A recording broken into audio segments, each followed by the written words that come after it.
영화 서울의 봄에서는 12.6 사건 이후 보안사령관 전두광이 사조직을 이끌고 쿠데타를 일으키자 수도경비사령관인 이태신이 이에 맞서면서 한국의 운명을 건 내전이 발발하게 됩니다. 영화 서울의 봄에서 정우성이 연기한 이태신의 실제 모델인 비운의 장군 장태환 이야기입니다. 장태환은 1931년 경북 칠곡에서 삼남 삼녀 중 차남으로 태어나 대구 상업고등학교를 졸업하였으며 1950년 6.25 전쟁이 터지자 육군종합학교에 지원하여 11기로 임관하게 됩니다. 중령 시절에는 맹호부대 일진으로 베트남전에 참전하였으며 1971년 준장에 진급하여 육군본부 군사연구실장과 제5군단 참모장을 역임하였습니다. 1973년 윤필용 사건 이후 수도경비사령부 참모장으로 근무하였는데 이 당시 전두환과 동서 사이이자 하나회 소속이었던 김상구 중령을 영창 보내게 되고 전두환과는 껄끄러운 사이가 됩니다. 이후 소장으로 진급하여 제26 보병사단장을 역임하였으며 1979년 11월 수도경비사령관으로 임명됩니다. 전두환을 중심으로 한 신군부 세력의 12.12 군사반란 당시 정병주 특전사령관, 김진기 육군 헌병감, 윤은기 구공수 여단장과 함께 쿠데타에 끝까지 저항하였습니다. 쿠데타 초기에는 전두환의 강계에 의해 연희동 요정에 머무르던 중이었으나 정승화 육군 참모총장이 불법 체포되었다는 소식을 듣고 수도경비사령부로 긴급 복귀하게 됩니다. 이후 정승화 육군 참모총장 관저에 경비병력을 보내 구출을 시도하는 한편 정병주 특전사령관에게는 반란군의 본거지인 30경비단과 보안사령부를 공격하라고 지시합니다. 하지만 반란 세력을 진압하기 위해 서울로 출동한 제9공수여단은 전두환 측의 신사협정에 속은 윤성민 육군참모차장의 회군 명령으로 주둔지로 복귀하게 됩니다.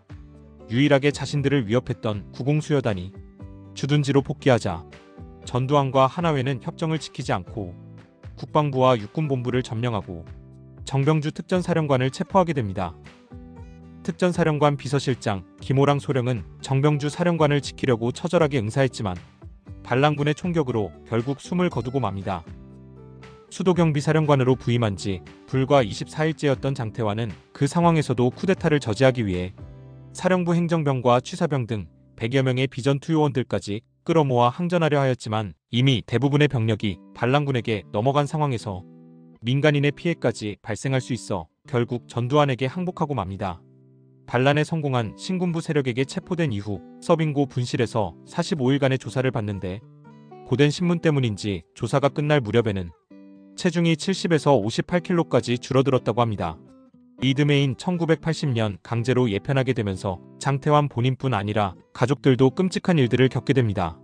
장태환의 아버지는 아들이 올바르고 소신 있는 일을 하다 반란군에게 모진 고초를 겪고 있다는 사실에 분개하며 막걸리로 끼니를 대신하다 1980년에 별세하였으며 서울대학교에 다니던 장태환의 외동아들은 1982년 갑자기 행방불명되어 칠곡의 한 산기슭에서 변사체로 발견됩니다. 이후 장태환을 회유하려던 신군부 세력은 장태환을 한국증권전산 사장에 임명하였는데 하나 남은 딸이라도 지켜야겠다고 생각한 장태환은 이를 수락하였다고 합니다. 이에 대해서는 비판적인 시각도 많은데 장태환은 90년대 한 인터뷰에서 12.12 쿠데타의 진상을 밝히기 위해 구차한 삶을 살고 있다고 밝히기도 하였고 실제로 정병주 전 사령관이 1988년 행방불명된 후 변사체로 발견되고 정병주를 지키다가 사망한 김호랑 소령의 아내 백영옥마저 1991년 의문사를 당하면서 어쩔 수 없는 선택이었다는 시각도 있습니다. 민주화 이후 1993년에는 12.12 쿠데타에 대한 회고록을 집필하고 1996년 김영삼 정권이 역사바로 세우기를 내세우며 12.12 군사반란 및 5.17 내란 책임을 물어 전두환과 노태우를 잡아들이자 재판에서 증인으로 채택되기도 하였습니다. 2000년에는 새천년 민주당 비례대표로 제16대 국회의원에 당선되었으며 2002년에는 노무현 대통령 후보 보훈특보를 맡기도 하였으며 2004년에는 정계 은퇴를 선언하였습니다. 2010년 향년 79세의 나이로 사망하여 국립대전현충원에 안장되었습니다. 장태환 사망 이후에도 가족의 비극은 끝나지 않았는데요. 장태환의 부인 이병호 여사가 2012년 극단적 선택을 하게 됩니다. 남편이 세상을 떠난 후 앓고 있던 우울증이 악화된 것으로 알려집니다.